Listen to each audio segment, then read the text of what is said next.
días, aquí estamos otra vez con otro webinar dedicado a este querido concepto de experiencias de marca, todo esto en preparación del Experiential Summit que organizamos en febrero en Madrid y que analizará, como sabéis, pues todas las facetas del marketing experiencial, desde el tema de hoy, que es Customer Experience, hasta experiencias en eventos deportivos, en esports, en retail y en muchas otras esferas. Tema apasionante el de hoy, que es el concepto de experiencia del empleado y experiencia del cliente, que vemos en colaboración con DEC. Voy a lanzar la primera pregunta a Patricia Jiménez, directora de Marketing, Comunicación y un poco más en MetLife y miembro de la Junta de DEC. Cuéntanos rápidamente lo que es DEC para los oyentes que no lo sepan.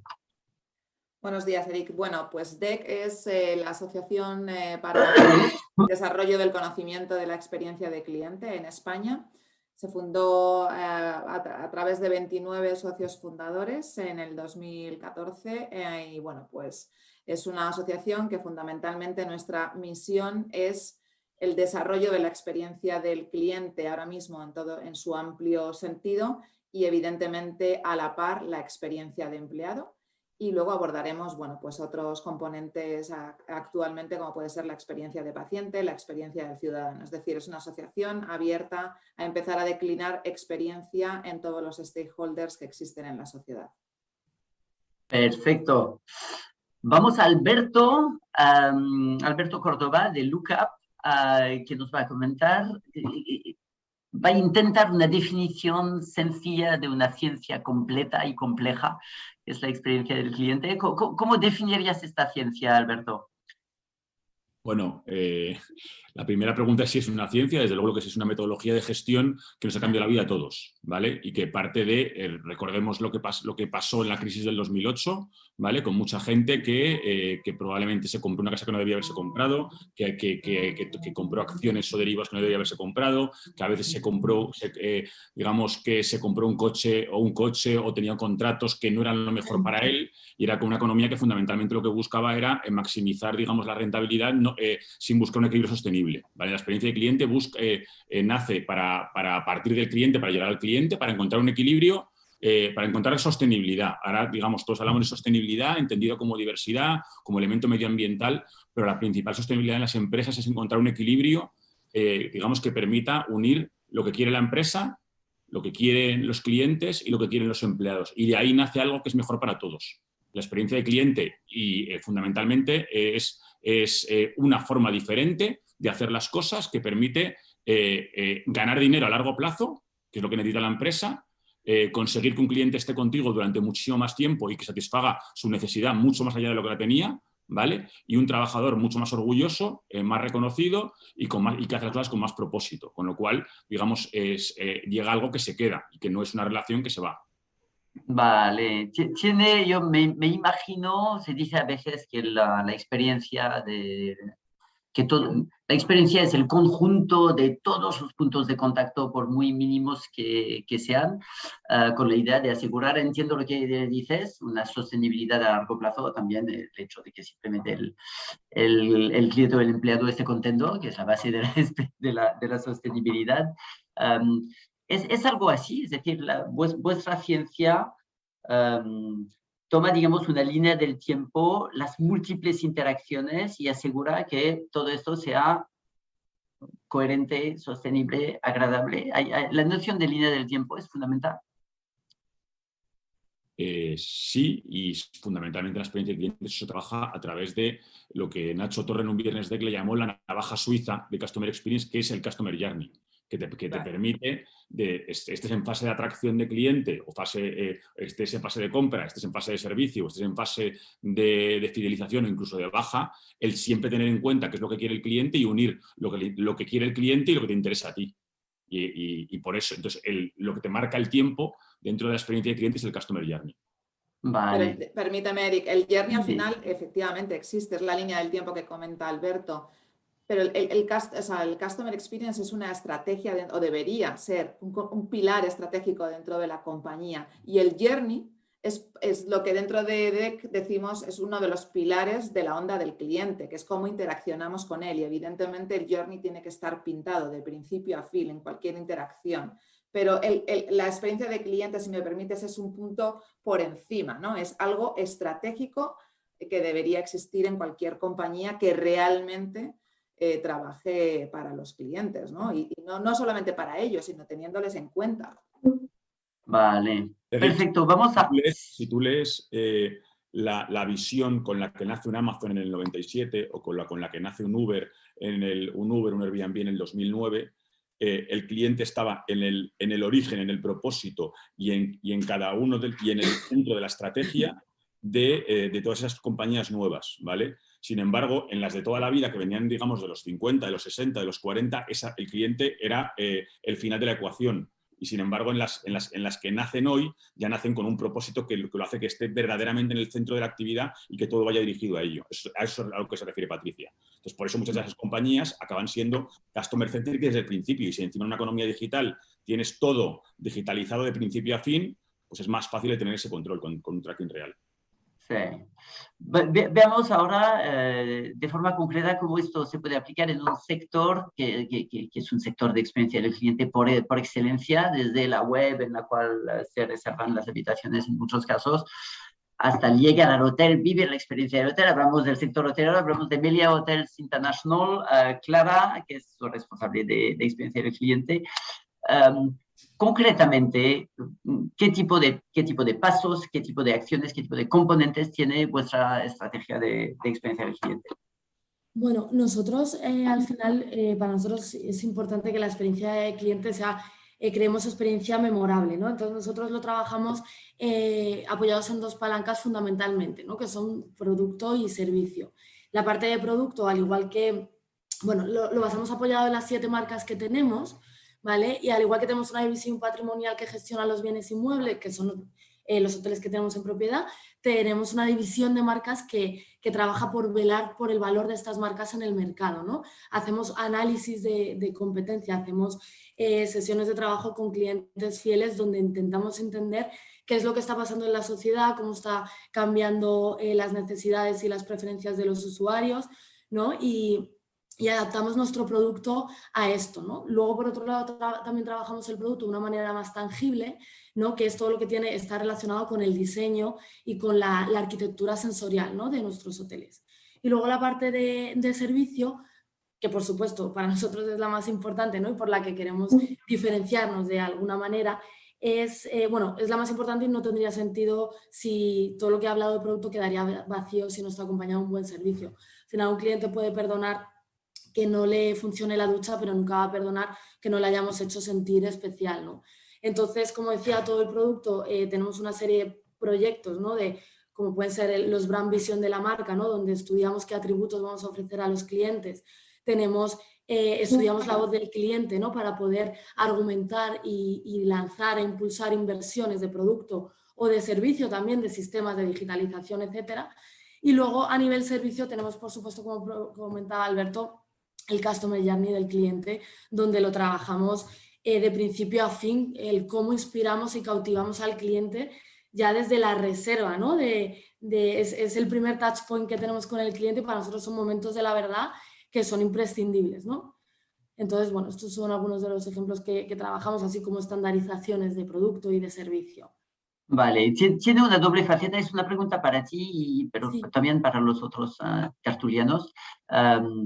Yo entiendo que hay una faceta muy importante de eficiencia, de rapidez, de no esperar, de encontrar la información fácilmente en la web, etcétera. Y iba a decir, para ser un poco burro, todo esto está muy bien, pero no emociona. Entonces, tenemos que buscar dentro de los objetivos de la experiencia del cliente o del empleado, está una eficiencia completa, pero también momentos de emoción. Entiendo que en un hotel, si entras y haces todo de forma fluida, está bien, pero a lo mejor vuelves a casa y ni te acuerdas del hotel, solo que todo ha funcionado muy bien. ¿Es importante estos subidones emocionales? Sí, efectivamente. Es verdad que el primer touch point del cliente es la reserva, ¿no? Donde nosotros incluso ahí con oye, las fotografías que utilizamos, el wording que utilizamos al describir los servicios, ahí ya intentamos incluso inspirar al cliente, pero evidentemente no es lo mismo que tener un servicio directo, ¿no?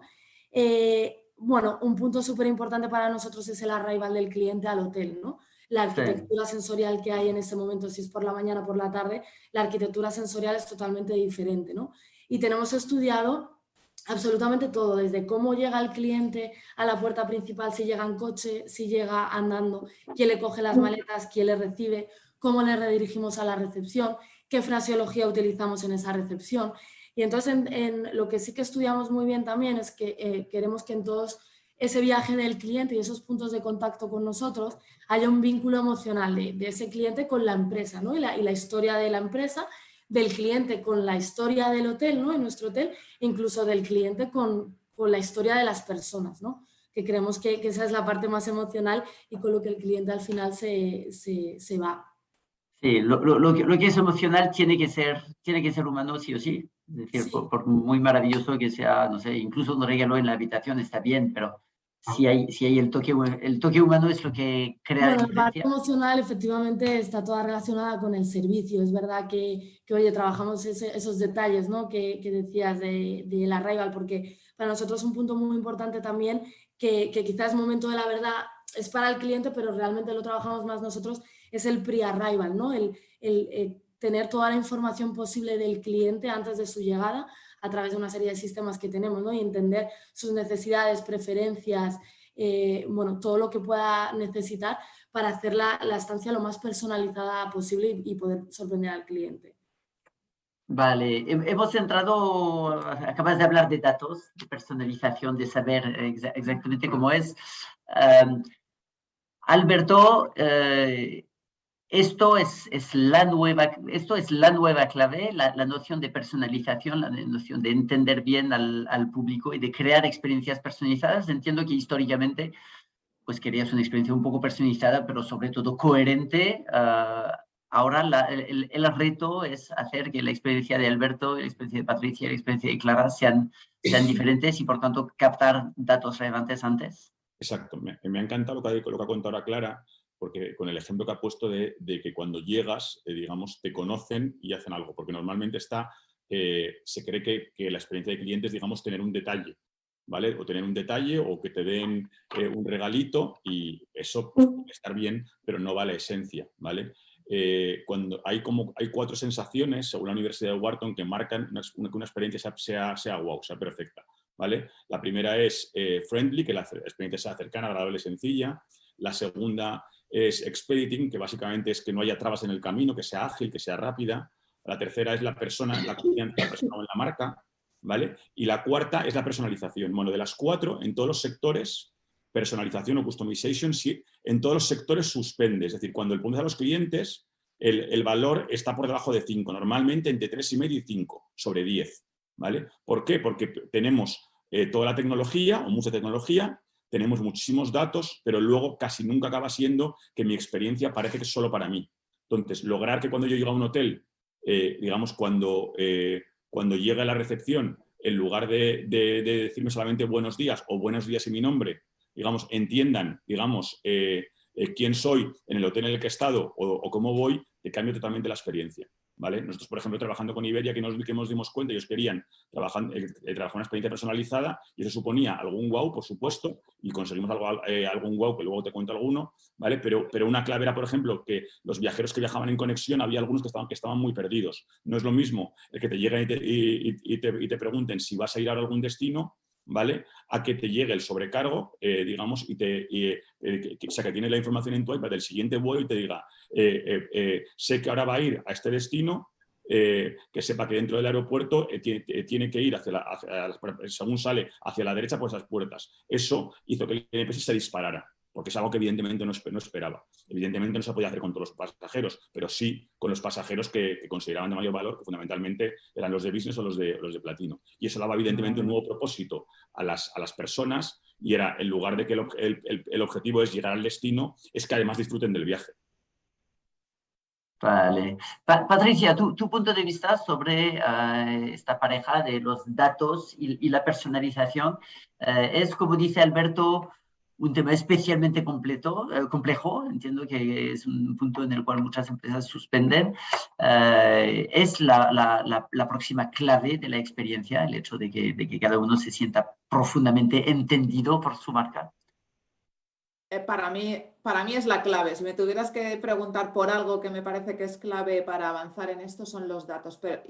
Y estoy totalmente de acuerdo en lo que han comentado Clara y Alberto. No solamente en el momento actual para personalizar la experiencia de un cliente o de un usuario con una organización, sino también a futuro para poder estudiar modelos predictivos, ¿no? O sea, si yo me ciño al sector seguros, ¿no?, al que pertenezco, evidentemente lo que más nos demandan hoy por hoy los clientes, los usuarios, en esa personalización es ¿por qué tengo que pagar yo lo mismo que otro cliente si a lo mejor llevo una vida mucho más saludable? Pues esos datos, en la manera en que puedas recabarlos, en esa manera que puedes monitorizar un estilo de vida saludable de un cliente, nos debería permitir a las compañías de seguros adaptar el precio a ese estilo de vida, porque evidentemente una persona que previene, que se protege, pues la esperanza de vida debería ser superior que otra persona, ¿no? Entonces, evidentemente, datos, analítica de datos para personalización, pero también para trabajar en modelos predictivos que se adapten más a mejorar esa experiencia del cliente, sin duda para mí es clave. Vale, hemos hablado, el título del webinar habla de experiencia del cliente, pero también pone experiencia del asistente, porque al final entiendo que es una ciencia que se aplica, como decía Patricia, pues a muchos tipos de stakeholders y los empleados son uno fundamental. Este tema de datos se aplica también a la experiencia del empleado. Una doble pregunta, ¿se aplica también? ¿Y hay recelos en el hecho de que te vamos a ofrecer una experiencia personalizada, pero antes de eso vamos a buscar muchos datos sobre ti, vamos a medir una serie de cosas sobre lo que haces online o lo que haces en tu trabajo? Doble pregunta para, no sé, quizás Alberto, Bueno, se aplica la experiencia del empleado y es delicado. Sin duda, sí. O sea, si algo quieres que se tome en serio en una compañía, mételo en la estrategia y sobre todo gobiérnalo con datos, porque si no, acabará todo el mundo teniendo una opinión y más sobre un tema tan sensible a las opiniones como son las emociones de los empleados. Entonces, por supuesto que sí, ¿vale? Y además es muy fácil recabar datos de los empleados, no requiere ninguna complejidad logística para hacerlo. Y los empleados, o sea, normalmente el nivel de respuesta es altísimo, ¿vale? Nosotros trabajamos en experiencia de empleado desde hace ya como 5 años, pero ahora concretamente estamos trabajando en bastantes proyectos que lo que unen son las dos cosas. Unen experiencia de empleado y experiencia de cliente y ver el salto real, ¿vale? Por ejemplo, en el foro de experiencia de cliente que hicimos en septiembre nosotros, contó Mercedes Almendro de Mau, digamos, los resultados que les estaban generando el trabajar las dos disciplinas juntas, ¿vale? Y habló, por ejemplo, cómo había mejorado el NPS, había mejorado el ENPS de empleado, había subido y había conseguido más 58, cuando la media nacional es más 16. Habían conseguido, gracias a eso, esto era un proyecto con toda la red comercial, 500 personas, habían conseguido duplicar el uso de herramientas, es decir, los empleados se habían digitalizado. Habían conseguido cumplir su modelo, digamos, de relación comercial 8 puntos más, de 58 a 66%. Habían conseguido que el cliente sintiera que le aportabas mucho más, de 7,1 a 7,8, y la satisfacción con las personas pasara de 7,6 a 8,1. Habían reducido el porcentaje de clientes que se fugaban en el equivalente en Customer Lifetime Value a casi 1.000 millones de euros. 1.000 millones de euros, y habían conseguido aumentar en cuota 4 puntos de cuota. Es decir, que tiene todo el sentido pensar desde el empleado, pero concretamente desde el día a día de su empleado, ¿vale? Y específicamente en algunos roles. Yo no trabajaría la experiencia de empleado solo en global, es muy importante trabajarla colectivo a colectivo. Y el colectivo, como te puedo decir Clara perfectamente, de la gente que trabaja en un hotel, es distinta a la que trabaja en oficinas, ¿no? Y el colectivo, o distinto a un colectivo, que por ejemplo es muy típico en seguros, que son los mediadores, que son redes externa, pero que tienen unas componentes muy claras. Entonces, recomendamos trabajarlo, pero sobre todo trabajarlo colectivo a colectivo, porque en global las conclusiones a veces son demasiado generales. Y la vida de un comercial que se levanta a las 8 de la mañana y vuelve a su casa a las 8 de la tarde, después de estar en 40 igual hospitales distintos, porque es un delegado de farma, no se parece nada al que va a una oficina o al que se queda en su casa en audios. Perfecto. Has empezado a dar datos, que era una de mis preguntas.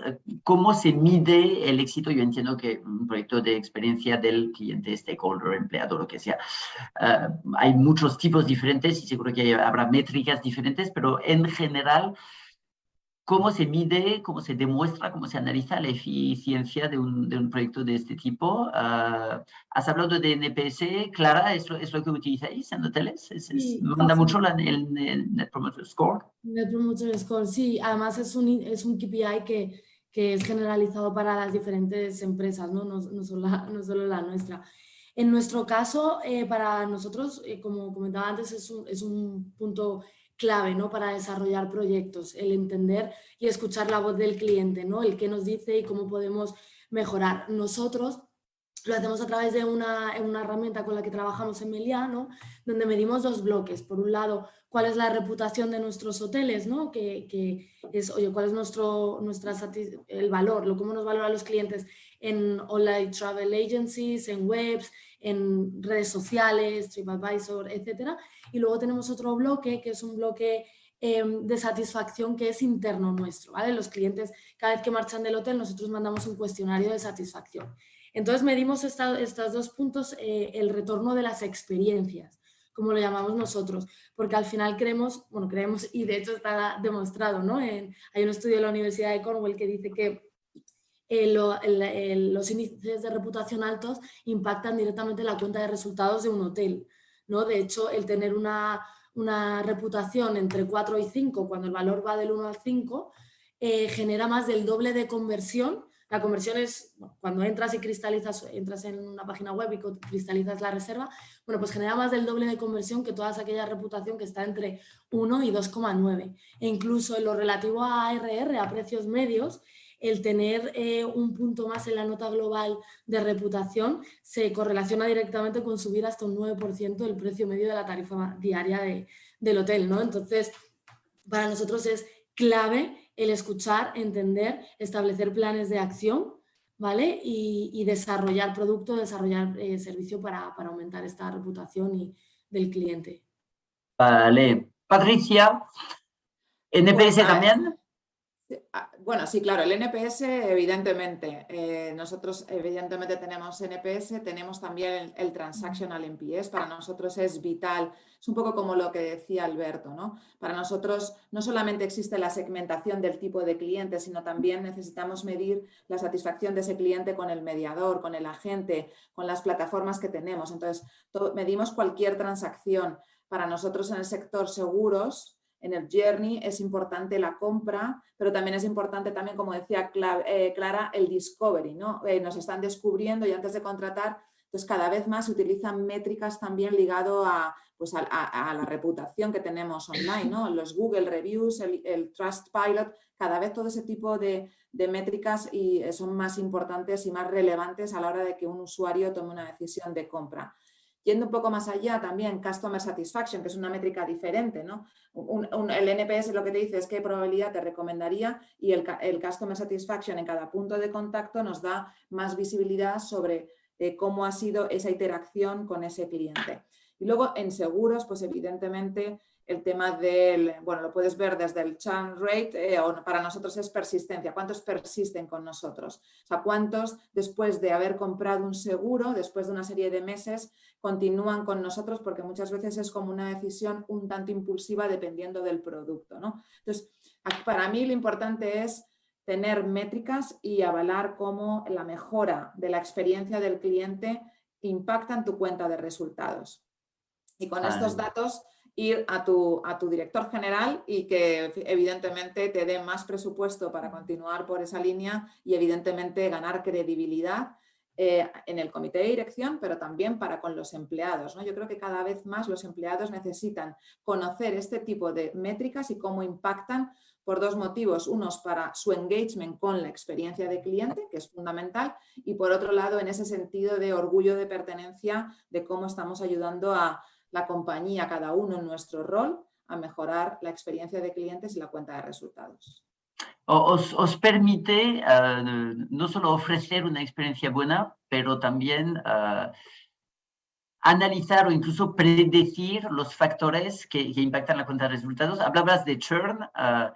Con el ejercicio de experiencia del cliente podéis acabar prediciendo quién se puede caer y por tanto definir acciones. Sí, totalmente. Sí. Eso es lo ideal. O sea, dentro incluso del journey, saber por segmentos de clientes, en base a modelos, bueno, pues a Data Analytics y a modelos predictivos, en qué momento deberías tener, en nuestro caso, ¿vale?, como una relación más proactiva con los clientes, porque su patrón de comportamiento te dice que tiende a cancelar en estos meses, ¿no?, después de la compra. Entonces, nosotros lo que estamos haciendo, evidentemente, es intentar sorprender al cliente, y un poco en la línea de lo que dice Alberto, no con un regalo, sino, bueno, pues acompañarles en ese proceso, dándoles más información del producto que han contratado, acompañándoles en un momento dado duro de su vida en un siniestro, y eso ver cómo va mejorando la persistencia en nuestro caso. Vale. Sí, Alberto. Sino que esta parte es vital, lo que acaba de contar Patricia. Es decir, por supuesto que los datos cliente a cliente, porque la clave está muy bien ver un agregado, pero al final es que voy a vivir yo como consumidor, ¿vale? ¿Qué voy a vivir yo como cliente de empresa? No nos olvidemos, la empresa es muy importante. La mayoría de las empresas acaban siendo casi B2B, o en muchas de las relaciones. Entonces, la clave es ver, digamos, predecir qué le va a pasar cliente a cliente a partir, evidentemente, del análisis masivo de datos, y muy importante, no solamente a quién le va a pasar que igual se quiere dar de baja, sino qué es lo que más impacta en evitar que se dé de baja y qué puedo hacer a partir de ahora. Y para eso, el medir el Customer Journey momento a momento y obtener qué hechos son los que más impactan en que se dé de baja o en que compre un nuevo producto o en que hable bien de nosotros, ¿vale? Es clave obtenerlo para a partir de aquí meterlo en la ecuación. Es decir, no solamente saber quién va a tener un problema, sino qué hacer ante ese problema. Y además lo bueno es que la tecnología te permite a veces automatizar acciones para cuando pasen cosas, ¿vale? Y evidentemente vamos hacia eso en bucle y aprendiendo cada vez más. Vale, entiendo, nos quedan 5 o 4 minutos. Entiendo que la experiencia del cliente es algo continuo, que tiene que ser absolutamente coherente desde las más mínimas interacciones hasta las grandes. Hablemos de las grandes. Yo soy un hombre apasionado por los eventos, es decir, por esta cosa que percibimos desde el sector de eventos como este subidón emocional, esta cosa absolutamente memorable, más que cualquier otra interacción que tenemos con la empresa. Entonces, doble pregunta. ¿Veis a momentos especiales, desde una celebración, un evento, una acción en la calle o lo que sea?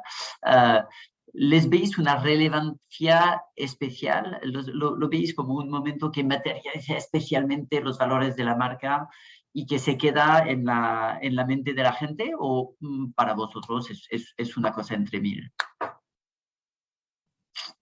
Yo, en mi opinión, y siendo muy breve, que nos quedan 3 minutos para que podamos dar nuestra opinión, sí, evidentemente. Yo creo que ese mundo presencial, ese momento experiencial de un evento es algo que hay que considerar, pero vuelvo a lo mismo, dentro de tu estrategia y es el por qué y el para qué y para quién. O sea, no vale esto para todos. Y sobre todo, mi único consejo para la audiencia sería: experiencia de cliente no es tener este tipo de campañas promocionales o experienciales. Experiencia de cliente es una estrategia donde evidentemente estos momentos experienciales son claves, bien definidos en el para qué y por quién. ¿Vale? Vale. Alberto, no sé si discrepas, y puesto que trabajas con muchas empresas, tengo una pregunta improvisada. Muchas empresas no han definido realmente lo que es su experiencia todavía. Yo creo que estamos, o sea, depende del nivel de empresas que hablamos. Si hablamos de empresas grandes, creo que en los últimos hemos pasado una segunda fase, ¿vale? Esa parte de haber ya recogido de más o menos de forma avanzada la voz del cliente y haber definido sus customer journeys. Yo creo que ya más o menos las grandes empresas hace ya unos 5 años que lo hicieron, 3, 4, 5 años que lo hicieron. Yo creo que ahora estamos en la fase de la personalización de la experiencia, ¿vale? Vale. El hacerlo segmento a segmento y sobre todo el utilizarlo para casi cualquier reto que aparece dentro de la organización, ¿vale? Y utilizar el Customer Journey, la experiencia del cliente, como estrategia para hacer realidad ese reto. Vale, perfecto. Yo creo que cuando se inició la experiencia del cliente se hizo muy bien, ¿vale? Y eso yo creo que es un mérito de todos los que están aquí, de todos los que están aquí, que se le dio importancia, se le dio relevancia y se ha actuado muy bien y se ha hecho que verdaderamente ganar con hechos, digamos, la relevancia que tiene como forma de gestión que cambia la vida de la gente. Y creo que con la experiencia de empleado, que está empezando mucho más ahora, hay que conseguir lo mismo, que no sea tan claro qué pasa. Perfecto. Para una última, hemos vivido una pandemia, hemos redescubierto que somos humanos, criaturas sociales, que no hay nada tan bueno como una caña con los amigos. ¿Os parece que en una época de call centers, de bots y de cosas, no ni de call centers, de bots y de vete a nuestra web, el factor humano, la disponibilidad de gente para atender a una persona va a tener un valor especial en los próximos años? Clara. Sí, bueno, obviamente, como decía, nos vamos adaptando, ¿no?, a los tiempos en los que vivimos. Y es verdad que nos vamos adaptando, o por lo menos en nuestra casa, a toda la automatización de procesos, digitalización, etcétera. Pero sí que es verdad que nosotros vamos avanzando en este sentido y lo trabajamos, pero sin olvidarnos nunca de la parte de servicio. Para nosotros es súper importante, es clave, ¿no?, en nuestro trabajo y en nuestro sector. Y todos los avances que hacemos y que vamos haciendo de sistematizaciones, etcétera, nunca nos olvidamos de ello y lo metemos en absolutamente todo. Entonces sí, absolutamente, sí que creo que el servicio sigue estando ahí y esa cercanía la sigue necesitando al final la gente, ¿no? Es lo que te hace un poco diferente. Vale. Y además está conectado, o sea, es que el servicio de la digitalización no son dos cosas distintas, están súper conectados, especialmente si pones elementos para que se unan. Por ejemplo, en Quirón Salud, que más o menos en España, de cada 2 niños que nacen en hospitales privados, uno nace en un hospital de Quirón Salud, ¿vale? Pues en Quirón Salud, que vimos cuando hicimos un proyecto para embarazo y parto, lo que vive una mujer cuando en todo su embarazo y en el posparto, que es muy importante, y lo que pasaba era que cuando su experiencia, cuando estaba en el hospital era muy buena, pero cuando estaba en casa se sentía sola y después del parto, en ocasiones, y es un tema estadístico, había una cierta depresión posparto, ¿vale? Una cierta soledad posparto. ¿Qué pasaba? Que funcionaba muy bien lo digital, funcionaba muy bien lo presencial, pero no había una conexión, digamos, cuando luego estaba sola, ¿vale?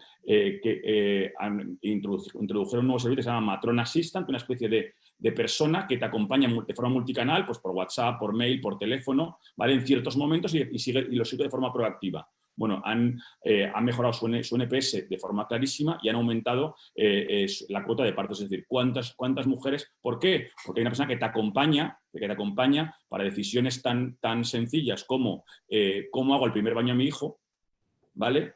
O qué pasa cuando se encuentra con su hermano, o si puedo comer sushi o no puedo comer sushi, que es la eterna pregunta, ¿vale? Ese tipo de cosas a veces se resuelven en consulta, pero muchas veces no se resuelven. Entonces, en casi todos los negocios, el tener un gestor multicanal que te acompaña en tu vida fuera de cuando estás relacionado, acaba disparando el NPS, acaba disparando las ventas y, muy importante, un indicador que no hemos hablado antes dentro de experiencia de cliente, acaba disparando el número de usuarios activos que tienes de tus elementos digitales, por ejemplo, en este caso del portal del paciente, ¿vale? Entonces, es algo que es muy útil y te permite conectar las dos cosas, el servicio por personas y lo digital. Vale. Fantástico. Esto me lleva a una última que tengo que hacer. Hay una dimensión científica, hay una dimensión de estrategia de marketing. Entiendo que para Patricia es un punto casi central en la estrategia de marketing. Habrá mañana necesidad de conocimientos, obviamente en Quirón Salud el conocimiento psicológico es especialmente importante, pero penséis que para casi cada marca tendremos que poner más especialistas en ciencias sociales, en psicología, en sociología, en antropología. Nos falta todavía conocimiento de lo que pasa aquí dentro, en nuestro cerebro, cómo reaccionamos, cómo nos motivamos, qué nos emociona. Yo creo que todos este tipo de conocimientos evidentemente ayudan y son vitales cuando hablamos además de comportamientos o de conductas, ¿no? Entonces todo suma.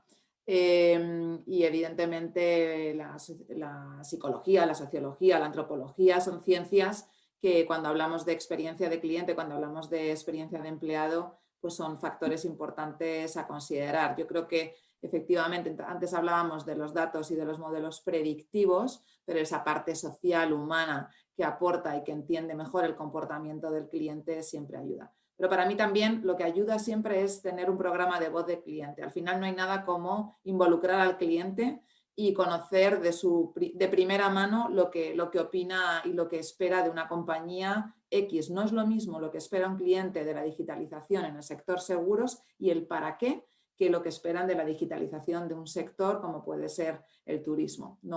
Y entonces vuelvo a lo mismo, es que es fundamental escucharles. Hay clientes que están encantados reservándose una habitación de hotel por una web y sin embargo en el sector seguros tan solo el 25% de los usuarios más avanzados contratan un seguro online. Entonces, al final, para nosotros, el modelo presencial, nuestros mediadores, nuestros agentes, son vitales para atender lo que el cliente espera del sector.